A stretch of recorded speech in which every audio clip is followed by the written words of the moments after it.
presentación. Bueno, vamos a comenzar. Vamos a iniciar con lo que es unidad 4 y básicamente pues vamos a ver reacciones. Ya al final de la unidad, la siguiente semana, pues vamos a estar viendo lo que son reacciones a no celdas electroquímicas, una parte de ello. ¿Sí? Entonces también, si recuerdan, les dejé un ensayo. En el ensayo no quiero que me digan tanto qué es una celda electrolítica, nada, si se dan cuenta también les pedí una tarea que investigaran qué son las celdas y demás para que se den una idea de qué son las celdas, los tipos que hay y con base en eso pues que ya me hablen propiamente de las aplicaciones de estas. ¿Sale? Entonces para que trabajen en esa parte, ahorita vamos a iniciar con lo que son reacciones. Entonces, voy a compartirles pantalla.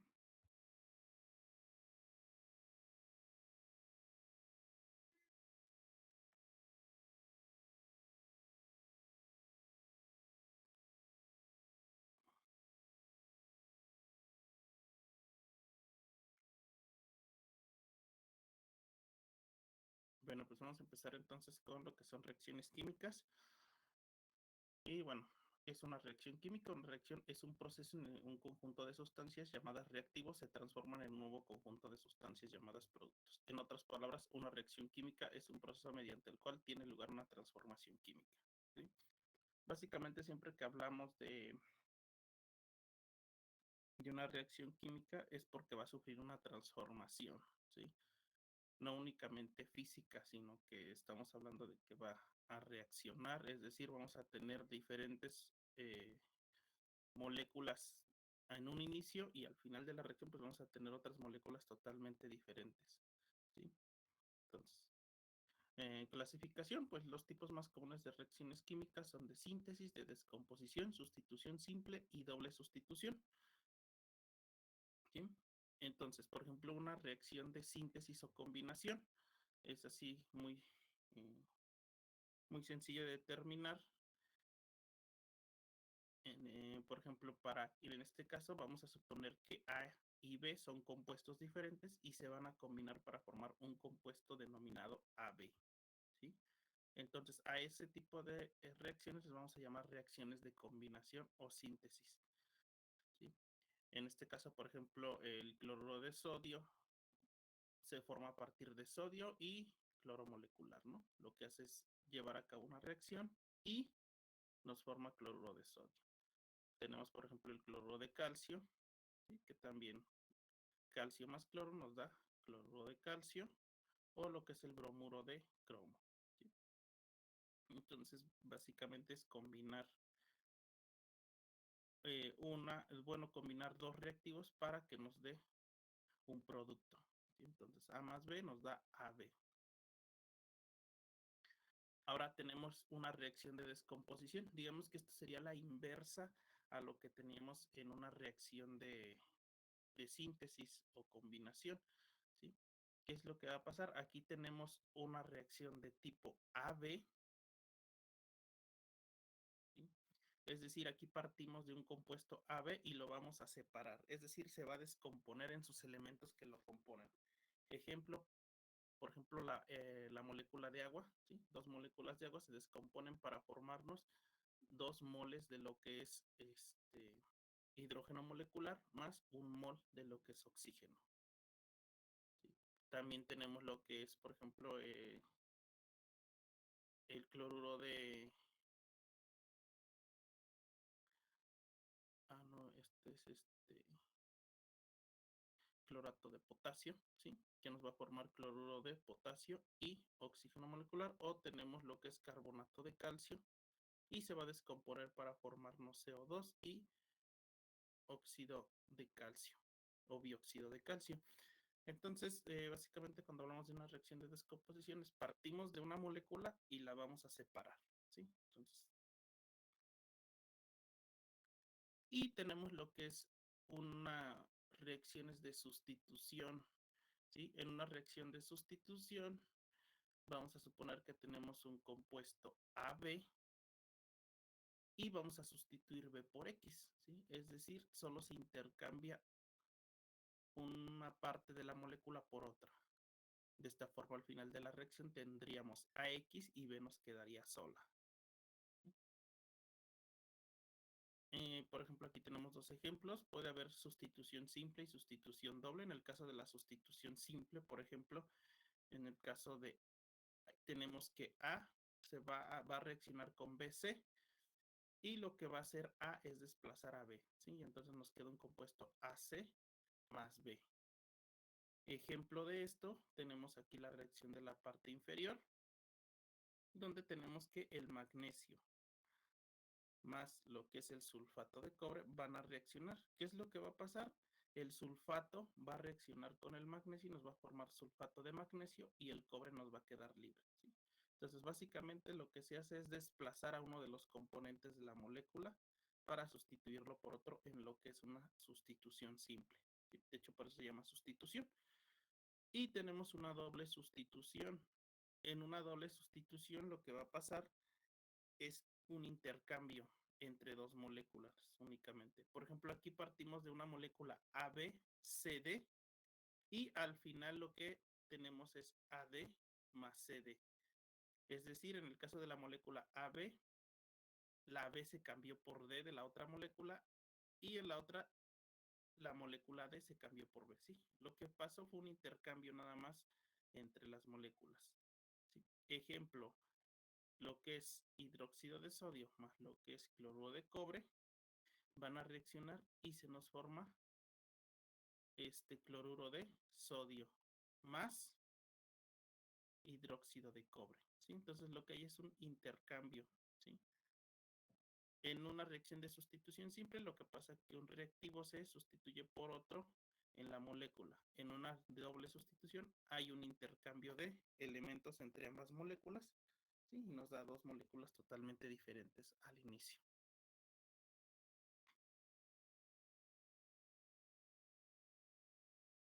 Vamos a tener otro tipo de reacciones, por ejemplo, las de neutralización. ¿Sí? La neutralización consiste en una reacción de iones hidronio de los ácidos y los iones hidróxido de las bases para dar moléculas de agua. ¿Sí? Generalmente cuando nosotros hablamos de una solución que es ácida o que es alcalina, lo que podemos hacer es jugar con lo que es el pH. ¿Sí? Y generalmente cuando nosotros decimos que vamos a neutralizar una solución, pues lo hacemos a través de este principio de reacciones de neutralización, ¿sí? Básicamente, para que nosotros digamos que va a suceder una reacción de neutralización o ácido-base, tenemos que mezclar lo que es, en este caso, por ejemplo, un ácido, que es el cloruro de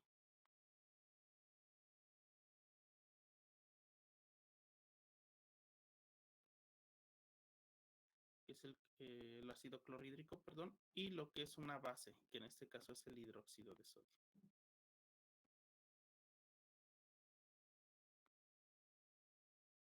¿Cómo puedo identificar rápidamente cuál es una base y cuál es un hidróxido? O bueno, ¿cuál es un ácido y una base? Bien sencillo, los ácidos generalmente tienen estos hidrógenos y las bases tienen este ion que se llama hidróxido, es decir, 1H. ¿Sí? Y básicamente esos componentes son los que van a reaccionar, tanto el ion hidronio como el ion hidroxilo, reaccionan para formarnos una molécula de agua. ¿Sí? Entonces, generalmente cuando vamos a hacer una reacción de neutralización o que queremos neutralizar una solución ácida o alcalina, pues lo que agregamos es el inverso. Por ejemplo, si tenemos una solución alcalina, bueno, aquí por ejemplo les voy a poner acá arriba, por ejemplo, la escala de pH, y tenemos el 7 en la parte central, que digamos que es un pH neutro. Cuando nosotros hablamos de neutralidad, estamos hablando de que se encuentra en un pH neutro. Y de ahí, pues, por ejemplo, nos podemos ir a 14. ¿Sí? Y pues así acá, 0, ¿no? Entonces, si es menor a 7, estamos hablando de un pH ácido.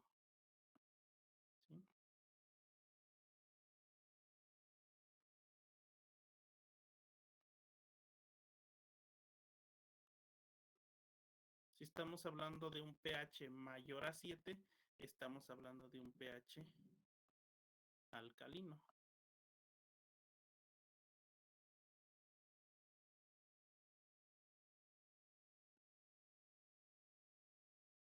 Alcalino o básico.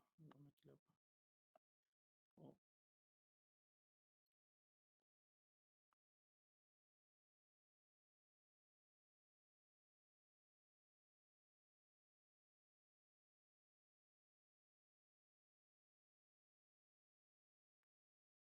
¿sí?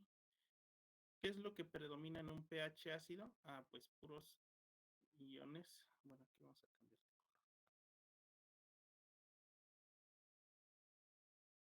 En un pH ácido lo que va a predominar son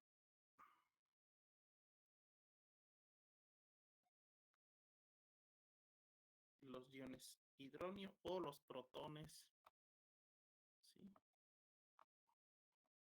Es decir, iones hidrógeno con carga positiva. Esos son los que van a predominar. ¿Sí? Entre más ácido esté el pH, ¿qué quiere decir? Que tengo una mayor cantidad de iones hidronio. Para el caso de las alcalinas, lo que predomina son los iones hidroxilo. Entre más alcalino, pues más iones hidroxilo tengo en la sustancia. ¿Sí? Entonces, cuando yo tengo una solución alcalina o ácida, lo que tengo que aplicar pues es lo inverso, ¿no? Si tengo una base que está alcalinizando mi solución, pues lo que hago es aplicarle un ácido y voy disminuyendo el pH. Si es al revés, tengo una solución ácida y quiero llevarla a pH neutro que se vuelva alcalina, pues agrego alguna sustancia que tenga OHs o hidróxidos. ¿Sí? ¿Cómo le hago? Pues aplicando una base. ¿Sí? De esta forma, por ejemplo, tenemos lo que es diferentes ácidos. Por ejemplo, aquí tengo lo que son ácidos fuertes, que se les considera fuertes porque se disocian completamente. ¿Sí? Y tengo aquí el ejemplo de algunas reacciones, por ejemplo, el ácido clorhídrico con el hidróxido de sodio, que sería la primera. ¿Sí? ¿Qué es lo que pasa? Pues que va a haber incluso aquí, pues por ejemplo, yo lo puedo considerar también como una reacción de doble sustitución, ¿sí?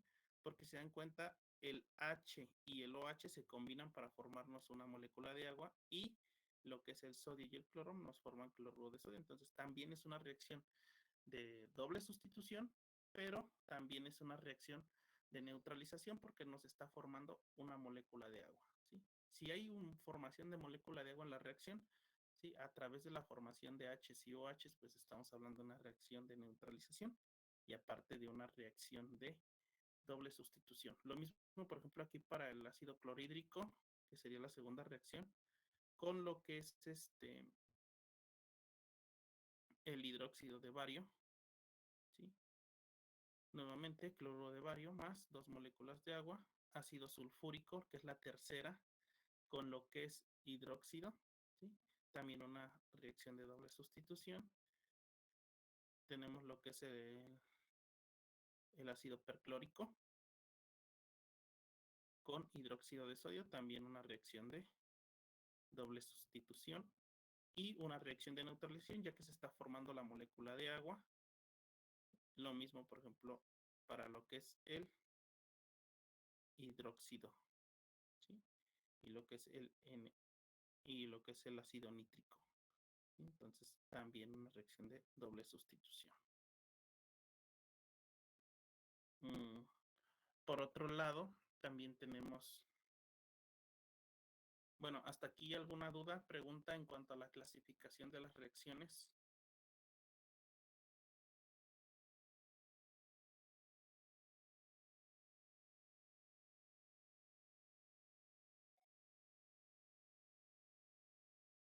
Pues hasta el momento no. Ok, bueno, entonces llevamos varias reacciones, ¿no? Voy a regresarme un poco. Combinación A más B nos da AB, es decir, dos elementos se combinan y nos forman un componente. Descomposición de una molécula compleja, la separamos en dos o tres componentes. A eso se le denomina descomposición. Sustitución, se desplaza. Bueno, vamos a tener dos tipos de sustitución. Sustitución simple uno de los componentes de la molécula se desplaza por otro, ¿sí? En el caso, pues aquí, por ejemplo, AB, X desplaza a B y nos queda AX más B, ¿no? Doble sustitución, un intercambio de lo que es los componentes de la molécula, ¿sí? Y las reacciones de neutralización que se dan entre un ácido y una base, ¿sí? Y que también podemos considerar como reacciones de doble sustitución. ¿Por qué se les considera de neutralización? Porque les digo, nos dan moléculas de agua y entonces ya no se les da ni un carácter ácido ni un carácter básico. Nos queda neutro y entonces por eso se les considera neutralización. Por otro lado, tenemos reacciones de óxido-reducción que implican cambios en los estados de oxidación de los reactivos, ¿sí? Aquí básicamente lo que hay es una transferencia de electrones, ¿sí? Entonces, cuando hablamos de una reacción de oxidación, lo que va a suceder es que uno de los elementos le va a donar electrones a otro y el otro los va a aceptar, ¿sí? Así de sencillo. Entonces, generalmente, por ejemplo, cuando nosotros decimos que un material se oxida o que un material se reduce, en sí lo que está pasando en una oxidación es que partimos de un metal que tiene electrones y los va a donar a otros, ¿sí? Y decimos que se reduce, aunque está ganando electrones, pero ¿por qué se reduce? Porque lo que estamos reduciendo es en sí el número negativo que este tiene en su valencia, ¿no? Entonces, generalmente se les conoce como reacciones de óxido-reducción, ¿sí? Entonces, generalmente estas reacciones las vemos de esta forma. Por ejemplo, aquí tenemos el ácido nítrico con el ácido bromídrico y colocamos sus números de oxidación de cada uno de los elementos. Por ejemplo, hidrógeno con 1, hidrógeno con más 5, óxido con 6. Ahorita esto no lo vamos a ver tan a detalle porque les digo, en su caso no me pide ver balanceo, pero ni números de oxidación, no sé por qué, pero puede ser complejo explicarles esta parte. Bueno, veíamos, por ejemplo, en la tabla periódica que los elementos trabajan con un número de oxidación, con unos numeritos, ¿no? Que venían ahí en la tabla periódica. Sí, que yo les explicaba, por ejemplo, unos trabajan con +1, otros con +2, otros con -1, ¿sí? Y eso se debe a la capacidad que tienen para aceptar o donar electrones, ¿sí? Entonces, por ejemplo, esos números de oxidación lo que permiten es determinar con qué número de valencia están trabajando, ¿sí? Siempre que yo formo una molécula, los números de oxidación tienen que igualar la cantidad de cargas positivas y negativas. Por ejemplo, aquí el óxido nítrico. Por ejemplo, el oxígeno siempre trabaja con -2, ¿no? -2, pero tengo 3 moléculas de oxígeno con una carga negativa, entonces 3 por 2 me da -6. ¿Sí? Es decir, que el oxígeno está contribuyendo con 6 cargas negativas. Y el nitrógeno y el oxígeno, en este caso el nitrógeno está trabajando con una carga de +5, que quiere decir, bueno, con una valencia o número de oxidación de +5, entonces puede aceptar 5 electrones, y lo que es el hidrógeno está trabajando con una carga de +1, que puede aceptar un electrón. Entonces, si yo sumo esas cargas, me da 6 cargas positivas, ¿sí? De esta manera. Entonces, 6 menos 6, 0, y la molécula se encuentra estable.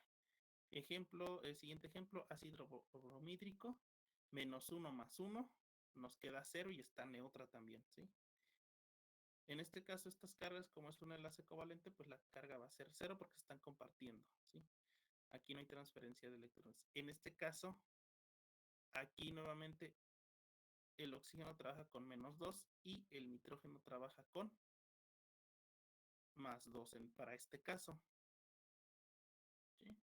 En este caso, pues 2 menos 2 nos queda 0. Y lo mismo podemos hacer para la molécula del agua. El agua, el hidrógeno está trabajando con -1, ¿sí?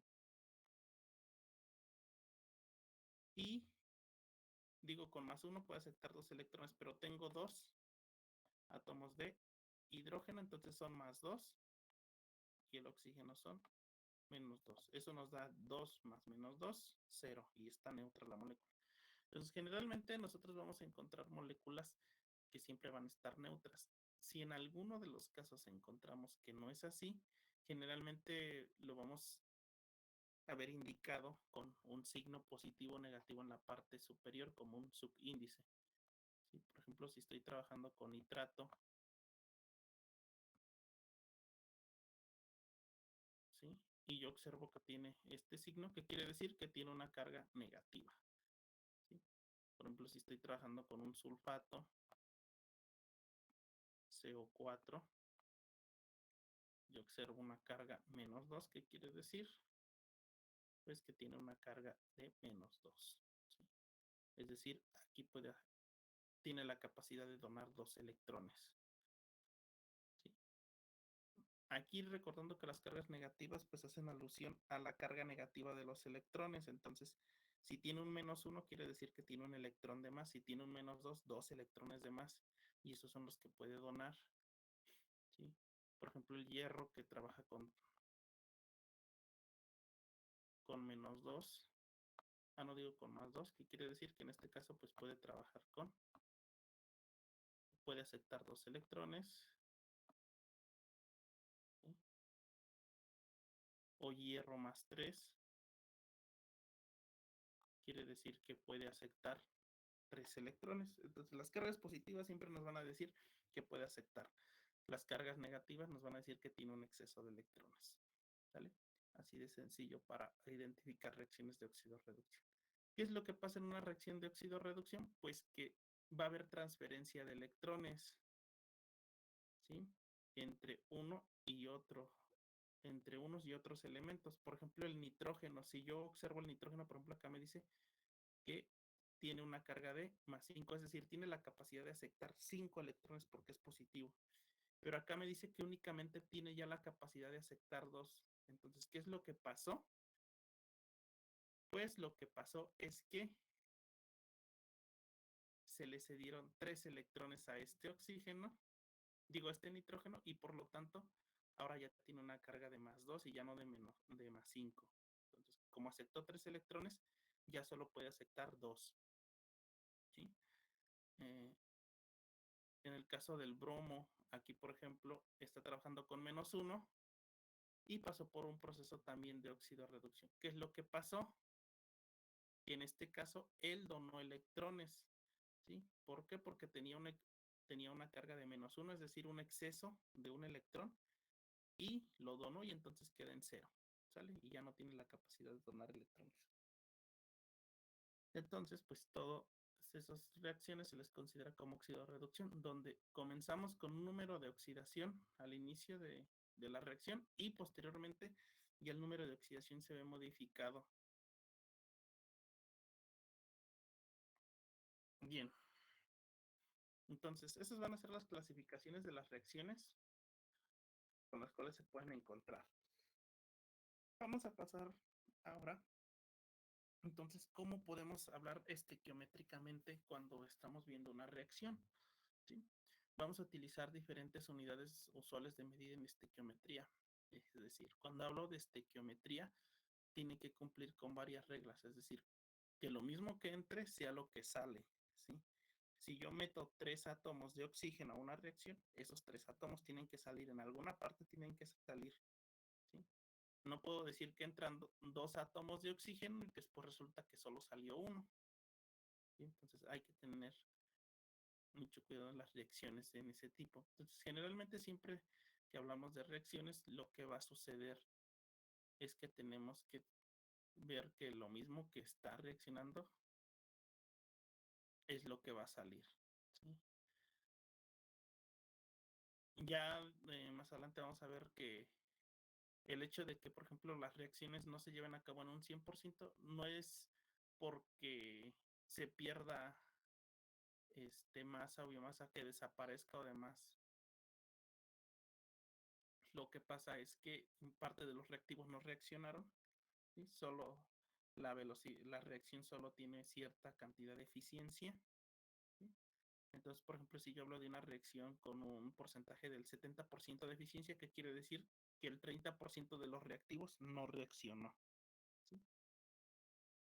Pero pues también tenemos que considerar esa parte de la eficiencia.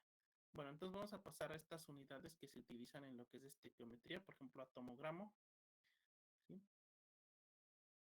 Y nos dice que el atomogramo es el peso del átomo de un elemento expresado en gramos, ¿sí? Tenemos el molgramo, es el número de moléculas contenidas en la molécula gramo o peso molecular de una sustancia expresada en gramos.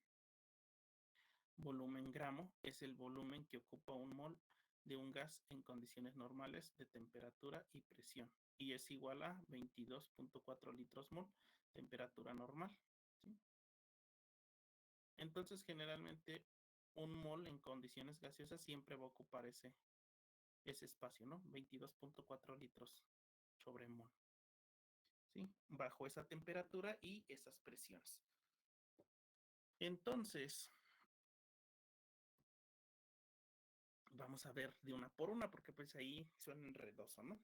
Parece que un mol se define como la cantidad de sustancia de un sistema que contiene tantas unidades elementales como átomos hay en 0.12 kilogramos de carbono 12. Su símbolo es el mol. Cuando es usado el mol, las entidades elementales deben ser especificadas, ya que pueden ser átomos, moléculas, iones, electrones, otras partículas o grupos específicos de partículas. ¿No?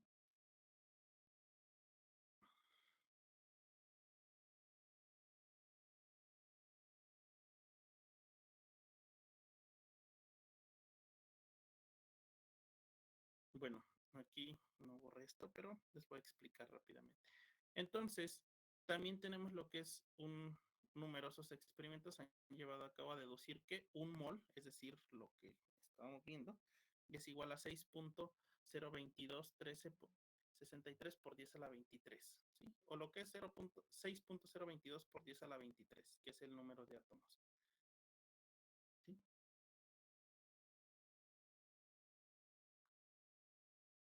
Entonces, ¿a qué hace alusión esa parte?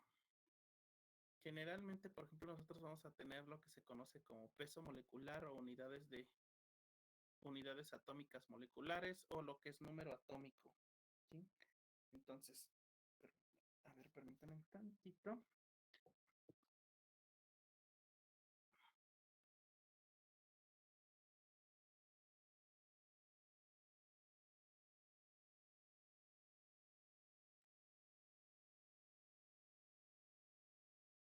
Entonces, por ejemplo,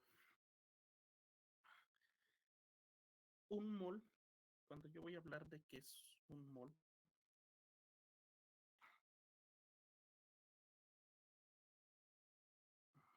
bueno,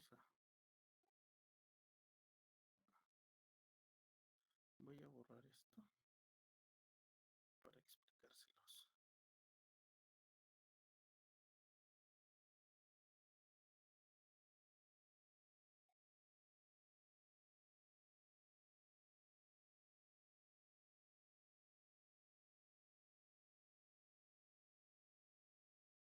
Bien.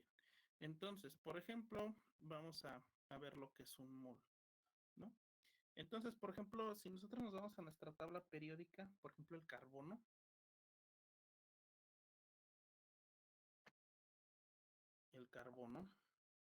si yo me voy a lo que es su número atómico, me dice que el carbono es 6. ¿Sí? Este es su número atómico. ¿Sí?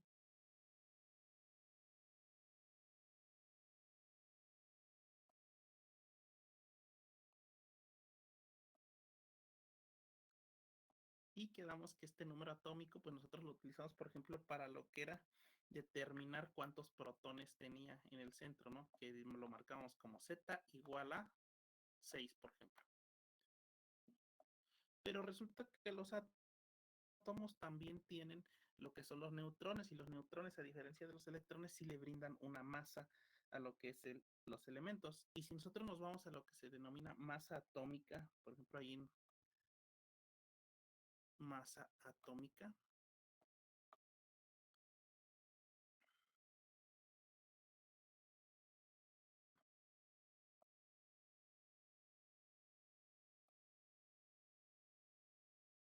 vemos que atómica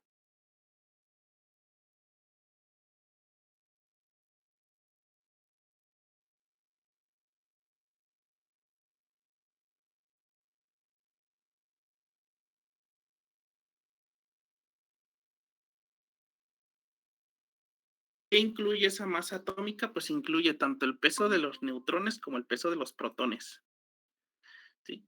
Porque el número atómico únicamente me dice cuántos protones tiene, pero no la cantidad de neutrones va a determinar esa parte. Es decir, la masa atómica nos dice en realidad cuánto está pesando lo que es un átomo de carbono. Entonces, ¿qué me dice este número?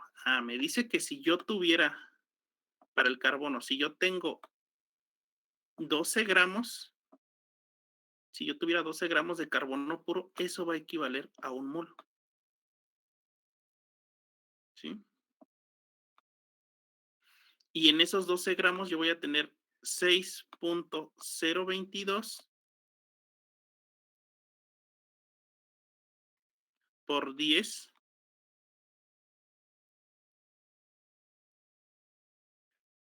a la 23 átomos. Aquí tengo que indicar que son átomos porque pues estamos hablando de solo carbono, ¿no?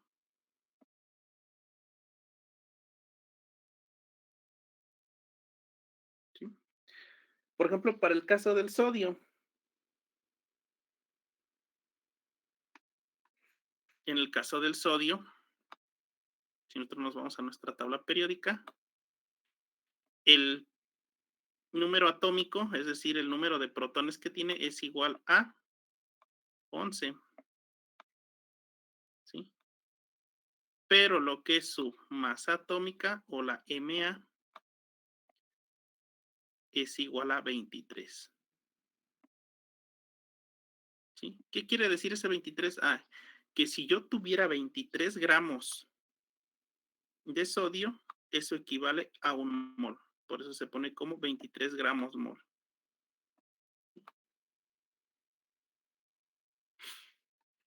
Entonces, si yo tuviera 23 gramos de sodio, tendría 23. Bueno, si tuviera 23 gramos de sodio, eso equivale a un mol, ¿sí? ¿Cuántas moléculas tendré ahí? Pues las mismas que en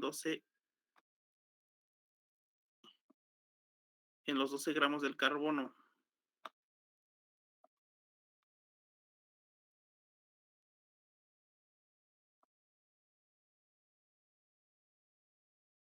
¿Sí? 6.03 por 10 átomos.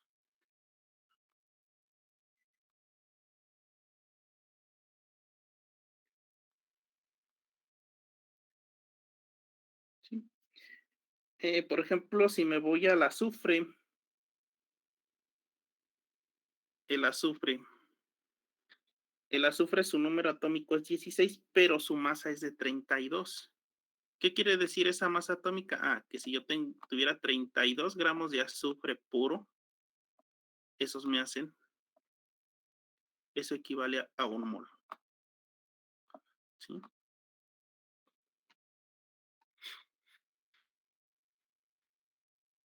Y por lo tanto, dentro de esos 32 gramos, yo tengo 6.022 por 10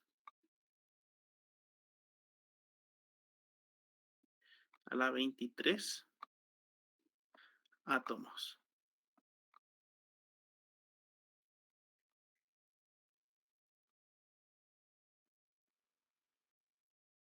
Ok. Y la pregunta clave aquí sería, pero ¿por qué si las cantidades están aumentando conforme va incrementando la masa atómica? ¿Por qué tengo la misma cantidad de moléculas? Pues vamos a recordar que entre más vaya incrementando el número atómico y la masa atómica, también lo que es el átomo, el número de protones y neutrones, pues se va incrementando, ¿no? Es decir, que tienen un mayor peso cada átomo. Por lo tanto, Es por eso que cuando yo tengo 32 gramos, aunque sean 32 gramos, como tiene un mayor peso, tengo el mismo número de moléculas que si tuviera 12 gramos de carbono o que si tuviera 12 gramos, 23 gramos, perdón, de sodio. Entonces, siempre que vamos a hacer cálculos estequiométricos, pues tenemos que tener en consideración esa masa atómica, porque eso nos va a decir a cuánto equivale un mol. ¿Sí? Por ejemplo, si yo les preguntara, ¿a cuánto equivale un mol de fósforo? ¿Cuánto me dirían que es un mol de fósforo?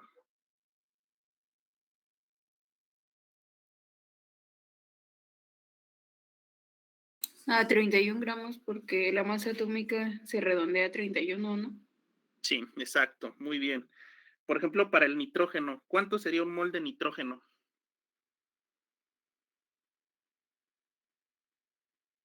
Soy un gramo mol. Soy un Sí, gramo. pero ¿cuántos gramos necesitaría yo tener de nitrógeno? Solo uno. No, de nitrógeno. 14. 14, ok, sí, muy bien. Sí, uno solo para el hidrógeno, está bien, pero sería para el hidrógeno. 14 entonces para el nitrógeno. Para el oxígeno, ¿cuántos gramos necesitaría yo tener para tener un mol de oxígeno? 16. 16. Bien. Por ejemplo, para el yodo, ¿cuántos gramos necesitaría tener yo para tener un mol?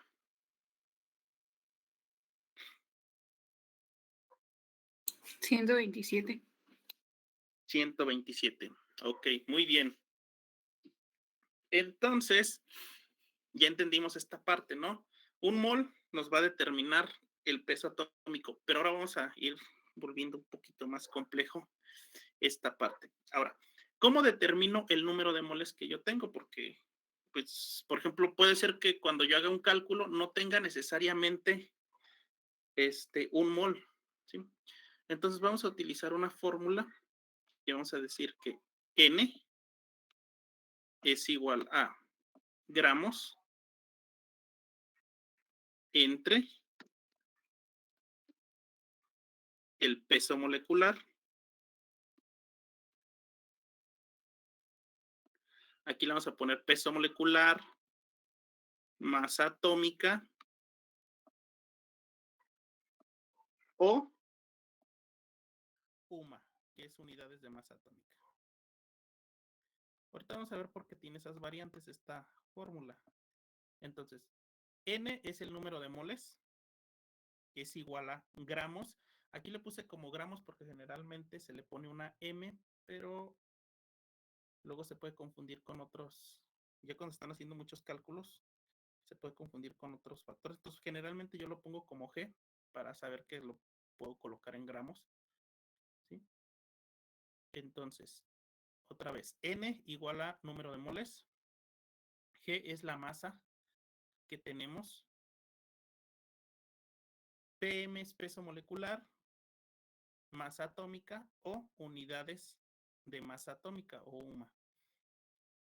Ahorita vamos a ver. Por ejemplo, les digo, si yo tuviera 48, bueno, acá lo vamos a poner acá abajo, pero permítanme, vamos a cambiar de color. Si yo tuviera 48 gramos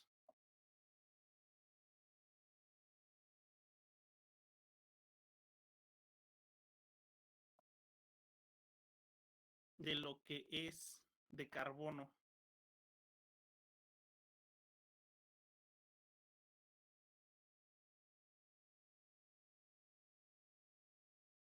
entonces, ¿cuántos moles tendría? Es decir, ¿cuántos moles tengo en 48 gramos? Es decir, yo quiero saber N. ¿Cómo lo determino? Ah, pues con esta sencilla fórmula, ¿no? Digo, entonces voy a decir a N es igual a la masa que yo tengo. En este caso me dice que tengo 48 gramos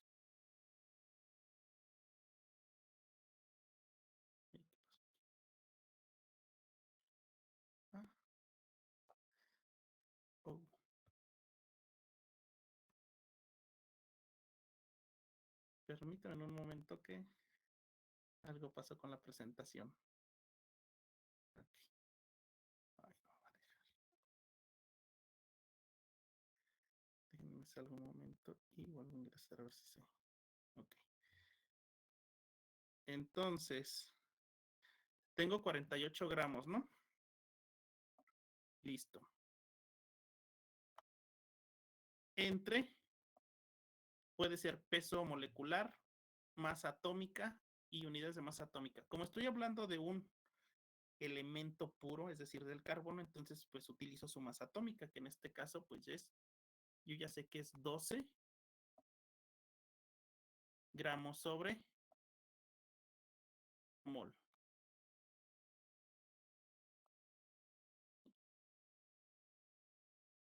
Y entonces eso me da un total de 4 moles. ¿Sí? Es decir, que si yo tuviera 48 gramos de lo que es carbono puro, pues en realidad tengo 4 moles, ¿no?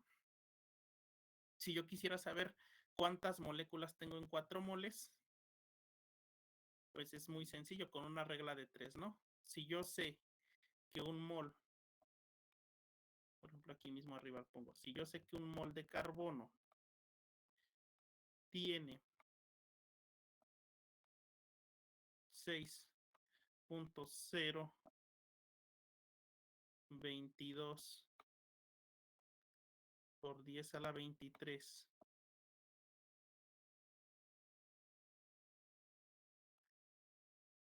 átomos,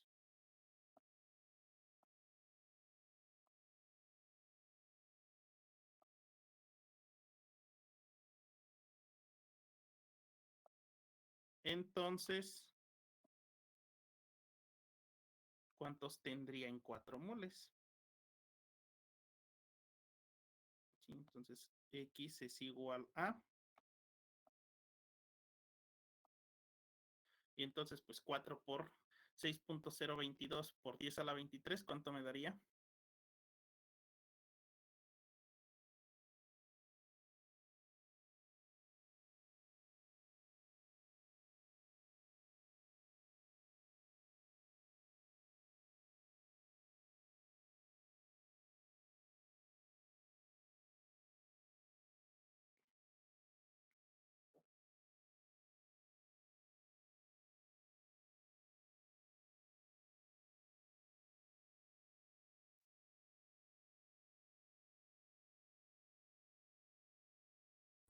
Me dio a mí 2.4088 por 10 a la 24.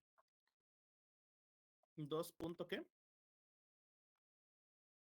4088 o 4088. 4088 por 10 a la 24. Y estamos hablando todavía de átomos. ¿Sí?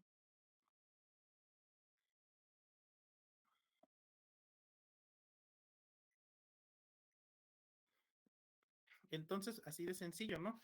48 gramos, si yo tengo 48 gramos de carbono, tengo 4 moles y en esos 4 moles tengo 2.4088 por 10 a la 24 átomos. ¿Sí?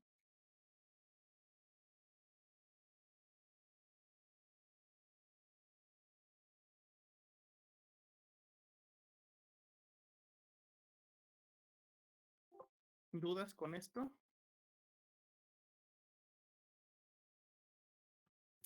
¿Me puede repetir lo que significa la fórmula? ¿O para qué nos sirve? Es que ahí se me corta un poco. Voy.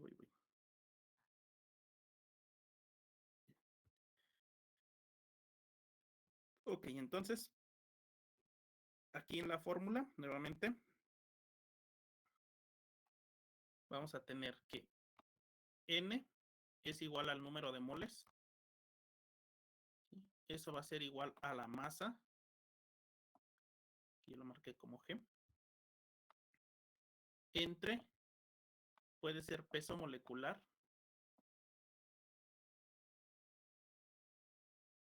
masa atómica. Bueno, aquí lo voy a separar por coma. O unidades de masa atómica, que masa atómica y unidades de masa atómica pues es básicamente lo mismo. ¿Sí? Ahorita vamos a ver por qué PM, por qué MA. MA pues les digo es por la masa atómica de los elementos, pero vamos a ver que también aplica para ya compuestos un poquito más complejos. ¿Sale? Entonces, N número de moles es igual a masa entre peso molecular o masa atómica o unidades de masa atómica. ¿Sí? Ahorita vamos a ver básicamente dónde sale este número. Ahorita lo estamos sacando directo de los elementos. Entonces, por ejemplo, si yo tengo 23 gramos de nitrógeno,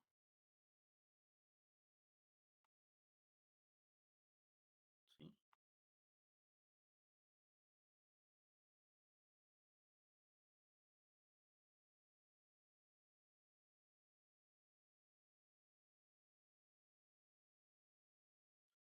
¿Cuántos moles tengo? Bueno, ¿cuántos moles hay?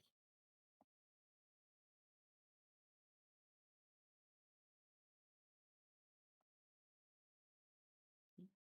Entonces, nuevamente tengo, vamos a cambiar de color.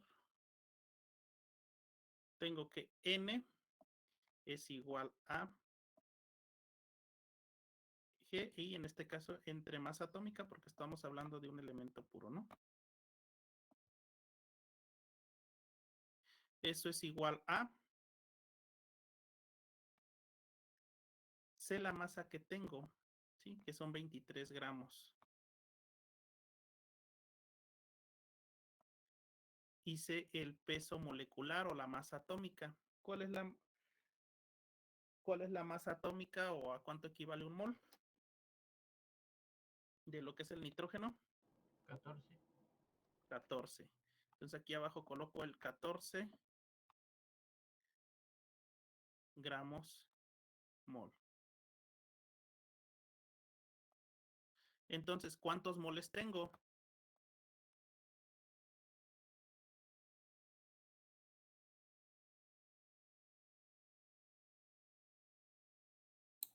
Serían 1.6428. 1.6428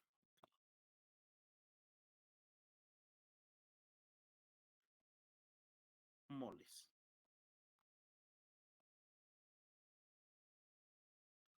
¿Sí?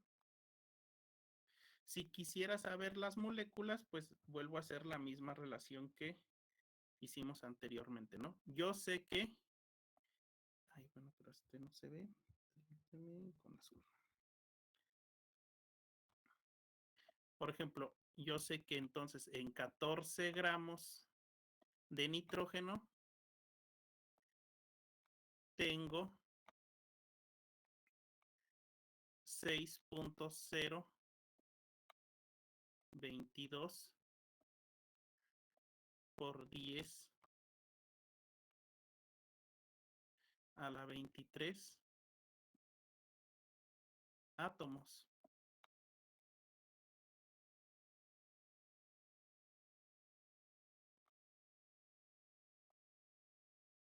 ¿Sí? Entonces, ¿cuántos tengo en ese 1.6428 moles de nitrógeno?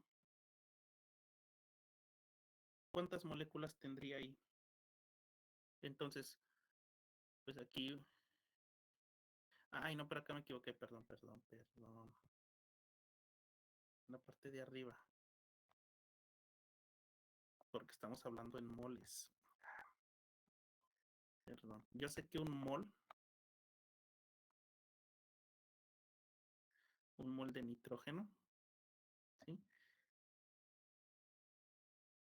Tiene 0.22 por 10 a la 23 átomos. Entonces, ¿cuánto tengo en 1.6428 moles? ¿De quién? Pues de nitrógeno también. ¿Sí?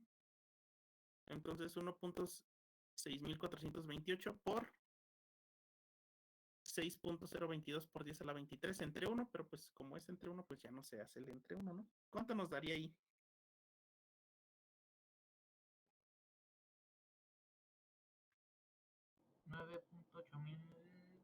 9.8929. Punto 8.929 Sí, por 10 a la 23.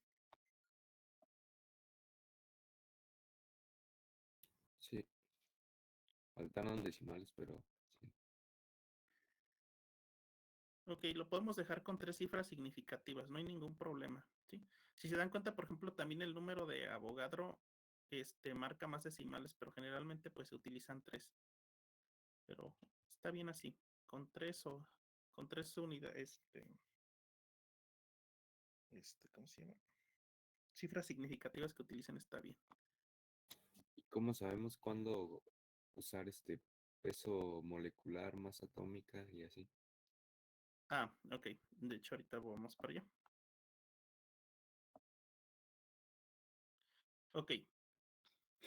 Entonces, por ejemplo, aquí, masa atómica, les digo, es siempre cuando hacemos alusión o cuando digo UMA, unidades de masa atómica, generalmente es cuando estoy hablando de un elemento puro. Por ejemplo, si es nitrógeno, si es carbono, si es sodio, que me diga, es de un elemento puro, ¿sí? Entonces, si estoy hablando ya de una molécula, entonces ya no digo masa atómica, sino peso molecular, porque ya estoy hablando de una molécula. Y ahorita vamos a ir para allá. ¿Sale? Entonces, masa atómica o unidades de masa atómica cuando esté hablando únicamente de un elemento puro, ¿sí? Que no está ni combinado entre él, porque ya ahorita vamos a hacer un mismo ejemplo con el nitrógeno cuando ya está de forma molecular y vamos a ver cómo cambia. Bien, entonces, aquí les digo pues masa atómica, unidades de masa atómica, así nos referimos a esa parte cuando estamos hablando de un elemento puro. Peso molecular, ahorita vamos a ver. Ejercicios 1 y 2. ¿Cuántos moles de átomos hay en 136 gramos de hierro metálico? ¿Sí? Considerando pues que está puro. ¿Sí? ¿Y cuántos moles y cuántos átomos hay en 2.451 moles de hierro? ¿Sí? Básicamente lo que acabamos de hacer, pero eso es para que practiquen. De hecho, aquí les voy a poner otros. Permítanme.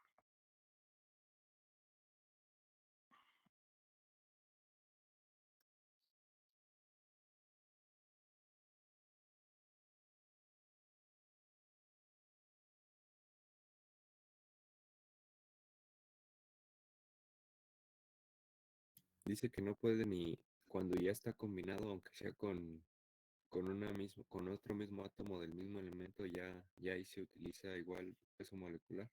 Y ahorita vamos a ver cómo sacamos el peso molecular. ¿Vale? Okay.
¿Cuánto?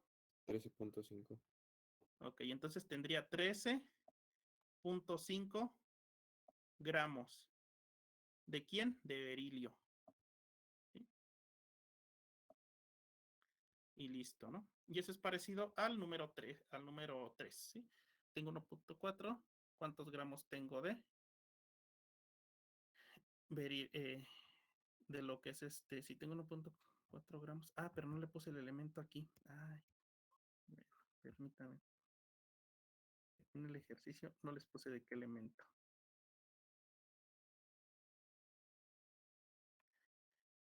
Así, MG. Listo. Entonces, esos tendrían que hacerlos. Bien.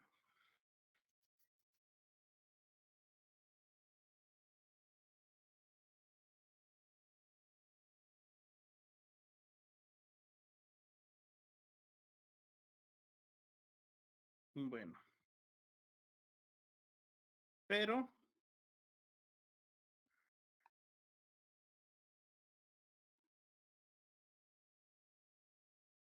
bueno, esto lo vamos a quitar porque ya se los dejé arriba.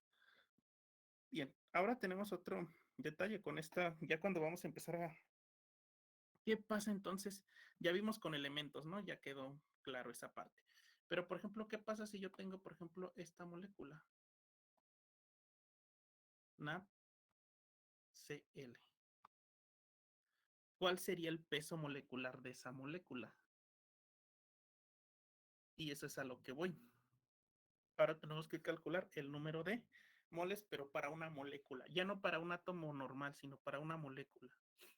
¿Sí? Entonces ahí tengo que considerar las masas atómicas de ambos elementos. Entonces, por ejemplo, para el caso del sodio son 23 gramos mol.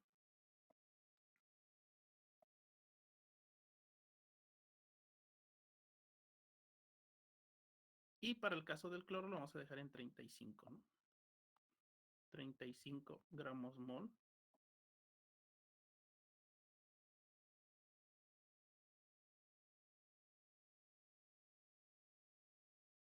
Y entonces el peso molecular de esa molécula es igual a 58 gramos mol. ¿Qué quiere decir esto? Que si yo tengo 58 gramos de cloruro de sodio, en esos 58, eso es igual a un mol. ¿De quién? Pues de cloruro de sodio. Y eso es igual a tener 6.022 por 10 a la 23.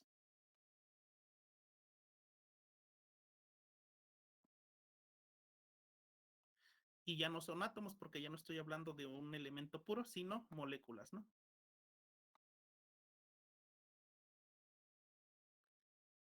Moléculas.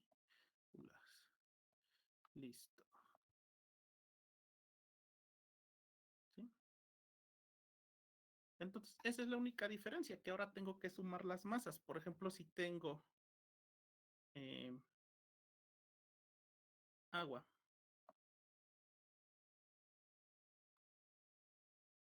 H2O. En ese caso, por ejemplo, la masa de lo que es el hidrógeno es de 1, pero tengo 2 átomos. Entonces, 2 por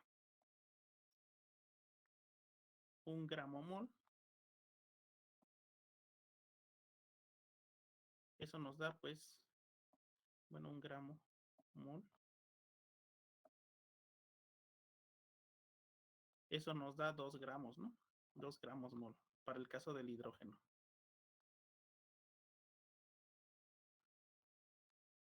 Del oxígeno, pues nada más tengo un átomo que es de 16, entonces 16 gramos mol.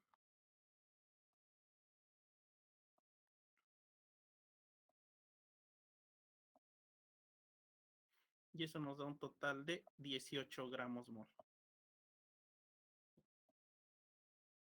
Y ese sería el peso molecular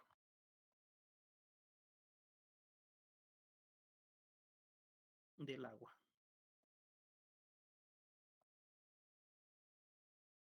Nuevamente, si yo tengo 18 gramos de agua, ahí eso equivale a 1 mol y eso equivale a tener lo que es 6.022 por 10 a la 23 moléculas de agua. ¿Sale?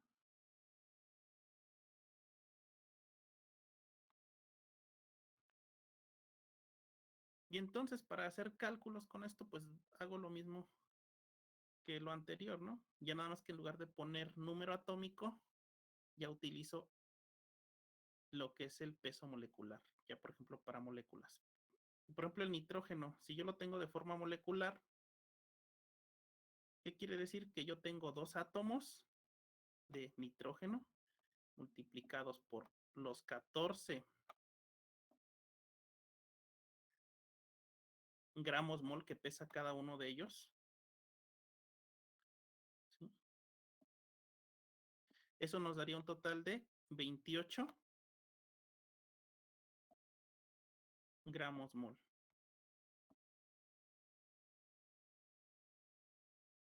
¿Sí? Y ese sería el peso molecular de lo que es el nitrógeno molecular. Entonces eso equivale a 28 gramos mol.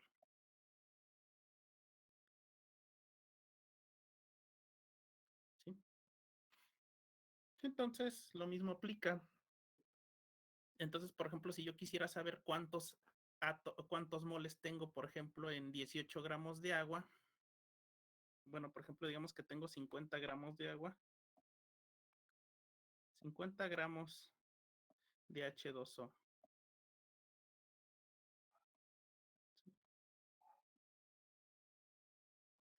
¿A cuántos moles equivale? Es decir, N igual a ¿cuánto? Bueno, aquí le voy a poner un signo de interrogación. ¿Sí? Tengo 50 gramos. Ah, pues voy a utilizar la misma fórmula que utilizamos anteriormente, pero ahora digo que N es igual a lo que es la masa como tal en gramos entre el peso molecular. Entonces, esto es igual a 50 gramos entre, y el peso molecular ya lo calculé, ¿no? Ya el peso molecular me considera el peso de la molécula en sí, entonces son 18 gramos mol. ¿Sí? Y eso es igual a, entonces, ¿cuántos moles tendría de agua? 2.8. 2.8 moles.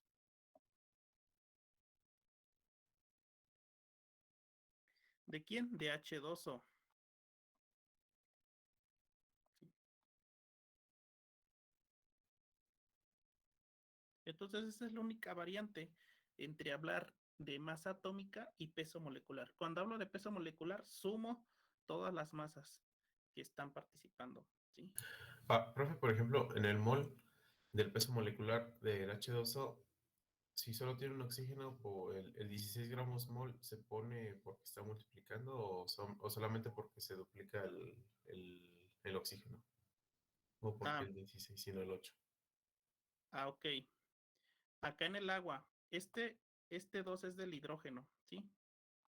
El subíndice dice cuántos átomos tengo, ¿no? Entonces, esta cuenta que hice aquí es del hidrógeno, ¿sí?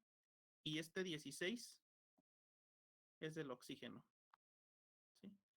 Entonces, una molécula de agua tiene 2 átomos de hidrógeno, entonces 2 por 1 gramo mol, que es S1, pues lo saco de la tabla, ¿no? Que es la masa atómica, ¿sí? Entonces, como tengo 2 por 1, 2 gramos mol. De oxígeno únicamente tengo 1, entonces 16 gramos y listo. ¿Sí? Aquí, por ejemplo, para el nitrógeno, para el caso del nitrógeno, para sacar lo que es su peso molecular. Tengo 2 átomos de nitrógeno multiplicado por la masa atómica que la saco de la tabla, que es 14. Eso nos da un total de 28. ¿Sí?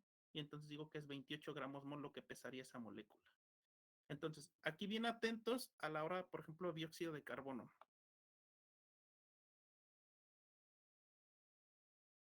Vamos a poner, por ejemplo, dióxido de carbono. ¿Sí? Entonces, aquí, por ejemplo, de carbono tengo únicamente un átomo. Entonces, por ejemplo, puedo decir que carbono es igual a, y aquí considerándolo, es 1 por los 12 gramos mol. Por ejemplo, cuando se habla de gramos mol, se multiplica el peso atómico. Es que, por ejemplo, el carbono tiene número atómico 6, el nitrógeno 7, y si en el nitrógeno hay 14, entonces acá hay 12. Entonces se duplica el peso atómico o el número atómico para crear el peso atómico. No siempre aplica. En algunos sí, pero no siempre aplica. Aquí lo que vamos a ocupar es lo que se llama masa atómica. ¿Sale? Entonces, por ejemplo, si tú te vas ahí al carbono en tu tabla periódica, la masa atómica es de 12.001, ¿no? Pero pues les digo, por conveniencia lo redondeamos a 12. ¿Sí? Entonces, Ya, ok, ya lo entendí. ¿sí? Entonces aquí masa atómica, Sí, ya. acuérdense. ¿Sale? No peso atómico, masa atómica es lo que consideramos. Bien, entonces, y por ejemplo aquí, pues ya para el oxígeno lo mismo, ¿no? Tengo 2 átomos, aquí sí tengo 2, multiplicado por su masa atómica, 16 gramos mol. ¿Sí? Bueno, ya no me van a caber hacia la derecha, pero pues entonces me quedaría 12 más 32, ¿no? Y pues eso es lo que me quedaría de 44, lo que es el gramos mol.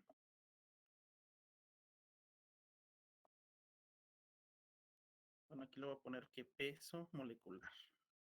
Peso molecular igual a 44 gramos mol. ¿Sí? Entonces ahí ya nada más acuérdense que es masa atómica y listo. Y multiplicamos por el número de átomos que tengamos. Si tengo 1, pues nada más por 1. Si tengo 2, por 2, para sacar la sumatoria. ¿Sale? Entonces, de hecho ya se nos acabó la clase, pero quería ver también esto para...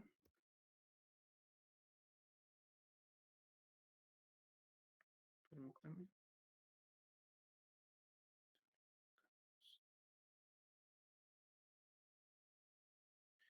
Nos quedamos en el ejercicio 4, entonces este sería 5,6.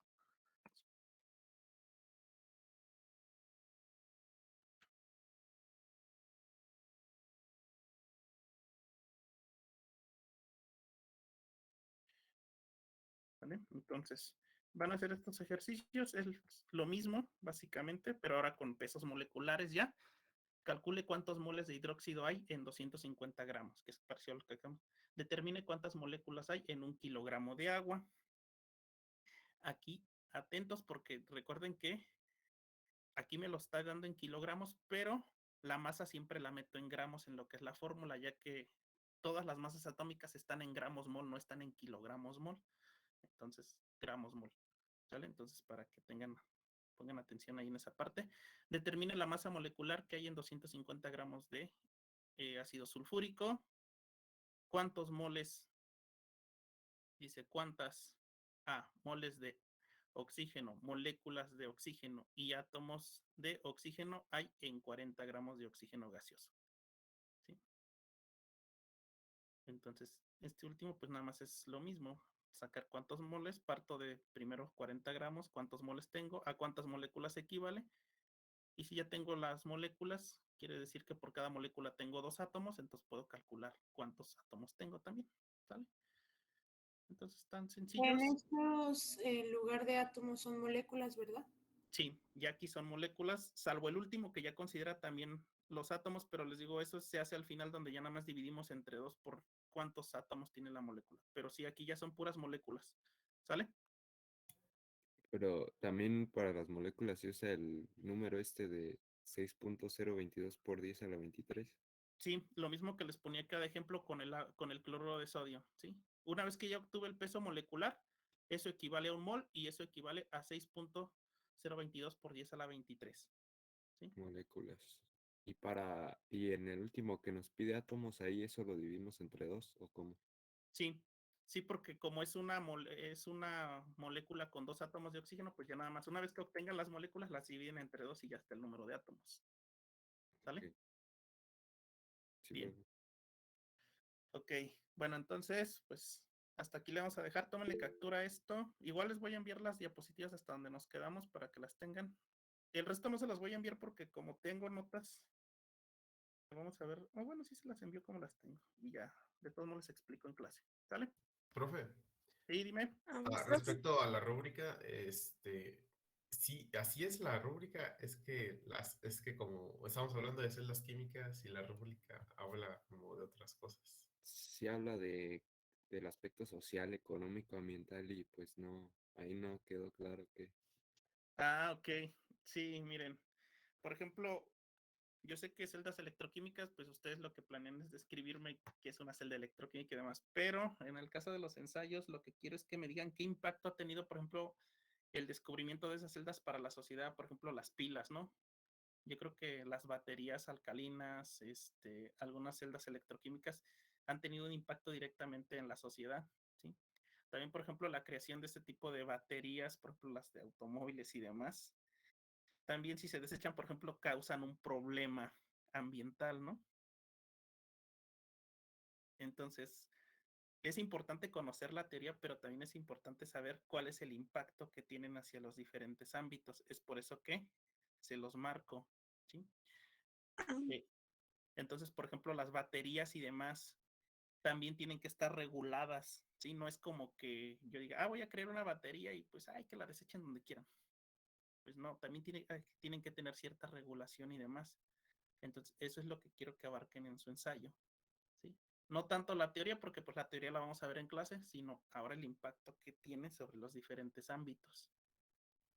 ¿Sale? Y entonces, ¿cómo se dice? Entonces lo que quiere en las tres cuartillas no es tanto la descripción, sino es más bien el impacto de Ajá, ambiental, económico, social. sí, exactamente. Y De solo hecho, dice que máximo tres cuartillas de sí, desarrollo. máximo 3. Sí, Ok. las tres, profe, sí, dime. también marca que quiere como resultados y así, pero que no quiere que copiemos y peguemos. Entonces, por ejemplo, si encontramos alguna tabla verídica de lo que ha hecho o de resultados o así, la pegamos y ponemos en la bibliografía Ok, bueno, o como en esa parte. ok. Generalmente, ahorita llevan fundamentos. Un ensayo no lleva tablas ni figuras porque como es un espacio muy reducido para explicar un tema, digamos, lo más concreto posible, generalmente no lleva tablas o no lleva figuras, ¿sí? Quítense en esa idea de que lleva figuras o tablas un ensayo. Por ejemplo, si de esa tabla me interesa un dato muy importante, únicamente obtengo el dato que es más relevante o que me va a servir, porque generalmente no toda la tabla me va a servir, ¿sí? Entonces, de ahí, por ejemplo, digo, es que este dato me da, por ejemplo, cuántas celdas electroquímicas se crean al año, ¿no? Entonces, pues de acuerdo a tal autor reporta que se crean tantas baterías, ¿sí? Y ya no ocupé toda la tabla, ¿sí? Les digo, máximo tres cuartillas, si no se llenan las tres cuartillas, no importa, ¿sí? O sea, que me digan, es que yo nada más hice 2 1/4 de una hoja, porque ya busqué y no encontré información o se me dificultó, ¿sí? Entonces, de esa manera, ¿sí? Y que generalmente sucede lo contrario, lo que pasa es que tienen mucha información y la quieren meter toda en 3 hojas, entonces, y luego se exceden, entonces hay que sintetizar, ¿sí? Nada más rescatar la información que realmente me va a dar un impacto directamente al tema que estoy tratando. ¿Sí? Profe, entonces las 3 cuartillas como máximo serían solo contenido y aparte pues ya iría introducción, conclusiones y todo lo demás. No, por todo. 3 cuartillas en introducción, desarrollo y conclusión. O sea, las 3 cuartillas no son solo para el desarrollo, o sea, ellas Oh, para Ya todo. es todo, sí. o sea, las 3 cuartillas no eran para contenido. Ajá, todo el contenido es introducción, desarrollo y conclusión en 3 cuartillas. Ahí en 3 cuartillas me tienen que desarrollar. Ah, Y no quiere portada, entonces. No, con que le pongan la portada, pero eso no incluye dentro de lo que son Ok. las 3 cuartillas, ¿sí? Las Pero, 3 cuartillas únicamente de lo que es el ensayo. ajá. Pero quiere datos, dice ahí creo en una parte de la rúbrica que datos estadísticos, pero pues como entonces nada más ponemos 1 o 2, porque sí, para poner datos estadísticos en tres cuartillas, pues. A ver, permítame, dejen y...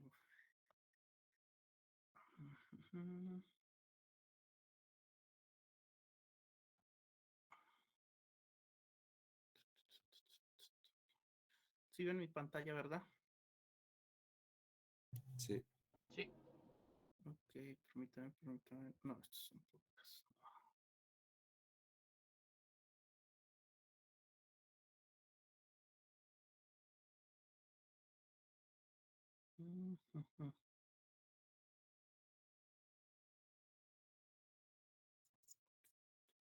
A ver, permítame un momentito. Rápido. Ahorita lo checamos. Déjenme voy a otra clase porque de esto no me acuerdo cuál era.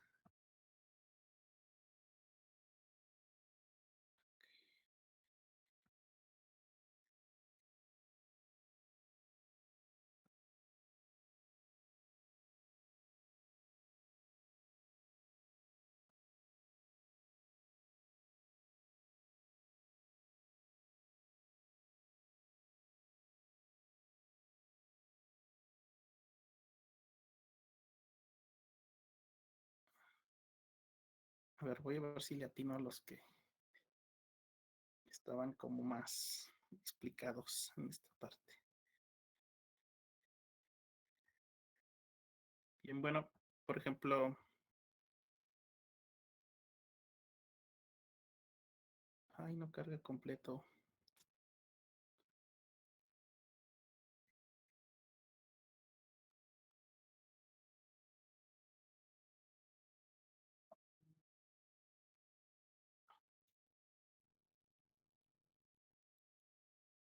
Ah, ya cargo. Ah, ok. Ah, pero este dice que no respalda la información. A ver, déjame otro.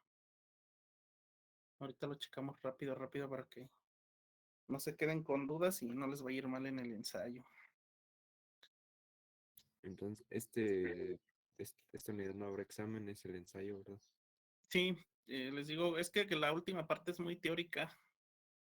Ah, por ejemplo, vean este. Les voy a poner de ejemplo este. Es Osiris, Diego. Ok.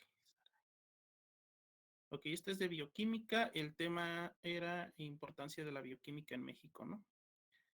Entonces, pero pues ahorita no vamos a ver bioquímica ni nada de eso. Lo que quiero es que vean cómo meten los datos. ¿Sí? Bueno, es que este también no está completo. Y no me parece quién lo editó.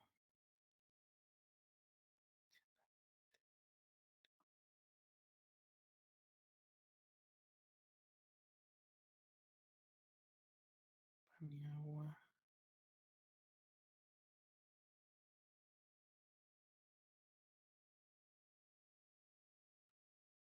A ver si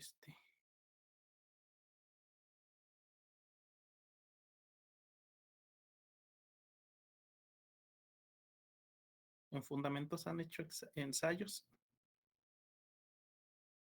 Ustedes.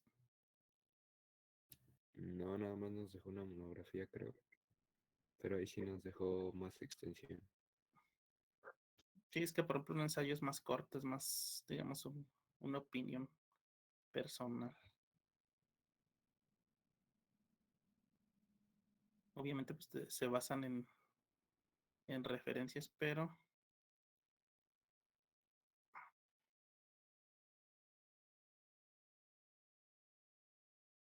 ay, es que están tardando mucho en cargar. Miren, por ejemplo, aquí les voy a poner el ejemplo de lo que no quiero, porque luego es lo que hacen con este que está mal. Por ejemplo, aquí ellos me metieron una lista. No hagan eso en un ensayo porque generalmente manejen párrafos continuos porque lo que queremos es aprovechar al máximo lo que son los espacios. Entonces no hagan listas, les digo, no introduzcan tablas porque la tabla también me consume espacio, ¿sí? Y varios de los datos que vienen ahí no me sirven. ¿A qué me refiero con datos estadísticos? A meter, por ejemplo, si ustedes dicen que las celdas son, impactan directamente al medio ambiente, sí, pero ¿qué es lo que provocan? Por ejemplo, ¿cuántos litros de agua puede contaminar, por ejemplo, una batería? ¿Sí? O de acuerdo a la regulación en México, ¿cómo se regulan? ¿Qué leyes existen? Y dar ejemplos de las leyes, ¿no? Si digo que afectan a lo que o benefician a millones de personas, ¿cuántos son esos millones de personas? Es decir, dar los datos numéricos, ¿sí? Aprovecharnos de esos datos numéricos como los que aparecen aquí, ¿sí? No tanto que me muestren tablas y me digan, no, sino nada más les digo, los datos que ustedes consideren que son muy relevantes, esos van ahí. Y generalmente les dejo este tipo de ensayos porque lo que quiero es que redacten ustedes. Ese tipo de información no la encuentran como tal este, en una página de internet, entonces les va a tocar buscar información de diferentes fuentes para ir complementando su ensayo, ¿sí? Entonces, por ejemplo, aquí, vean ellos aquí en esta parte me dice en relación a la economía, la bioquímica puede incrementar económicamente dentro de la agronomía o la agricultura, ya que proporciona mayor eficacia en los cultivos, por los que estos, bueno, aquí está una, una incoherencia, pero tendrán como una mayor eficiencia, ¿no? Ya sea para la venta o alimentación de los, ya que resultados en el año 2019 en producción, la producción fue de tantos millones de pesos, comparada con la de 1999, que obtuvo una producción de tantos millones de pesos, ¿sí? Obviamente aquí, por ejemplo, lo que yo les puse pues, es que justificaran debido a que se incrementó, ¿no? En el caso de ustedes, pues, por ejemplo, si están mencionando que se contaminan millones de litros de agua, pues más aproximadamente cuánto se contamina. ¿Sí? Entonces, lo que quiero son datos numéricos que respalden lo que me están diciendo, ¿sí? Si dicen que benefician a muchas personas, sí, pero ¿cuántas son muchas? O que traen un beneficio para la sociedad, sí, pero ¿qué beneficio? Entonces hay que ser muy concretos, les digo ya en la información en esta parte de lo que son los ensayos. ¿Sale? Vamos a tener, profe, Sí, vamos a poner bibliografías. Sí, pero esa no cuenta como parte del desarrollo, ¿sí? Eso es aparte. Entonces, si van a poner portada, eso no cuenta. Y si van a poner la bibliografía, tampoco cuenta, ¿sí? 3 hojas de lo que es todo el ensayo, introducción, desarrollo y conclusión, ¿sí? El resto, pues ya me ponen la bibliografía y me ponen la portada, pero esas no cuentan como parte de las 3 hojas. Profe, la bibliografía en así normal nada más, por ejemplo, si es de una página, los links o así, o quiere algún formato. No, nada más así. Si son links, ahí sí me los pega nada más. Lo que quiero es ver de dónde sacaron la información nada más. ¿Sale? Profe, entonces todos esos datos se van a sacar de acuerdo a las aplicaciones que tienen las celdas en la ingeniería. Exacto. Sí. Dice que tenemos que abarcar,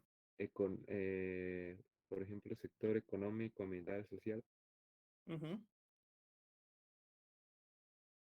Entonces, por ejemplo, el uso de las celdas electroquímicas ha traído algún beneficio a la sociedad, pues sí, ¿no? Pero ¿en qué aspectos? Ya ustedes me dirán. Por ejemplo, en el ámbito económico, pues quien las crea o representa, por ejemplo, parte del Producto Interno Bruto, pues también ahí va a haber datos que les digan, no, pues se generan tantos, eso equivale a tantos millones de pesos en producción. Entonces ya estamos tocando el ámbito económico.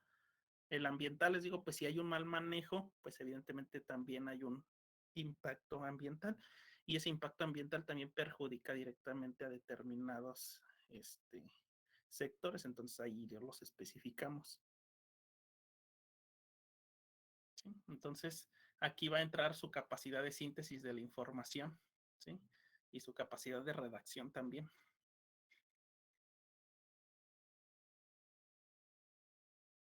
Entonces, para que se pongan a trabajar en esa parte, les digo, aparentemente suena sencillo, 3 hojas, pero si se dan cuenta está complejo porque hay que buscar en diferentes plataformas. Quiero que me respalden la información con datos, porque les digo, luego me dicen, muchas personas, genera bastante dinero a la economía, sí, pero ¿cuánto es bastante? ¿Cuánto es mucho? ¿Cuánto es poco? ¿Sí?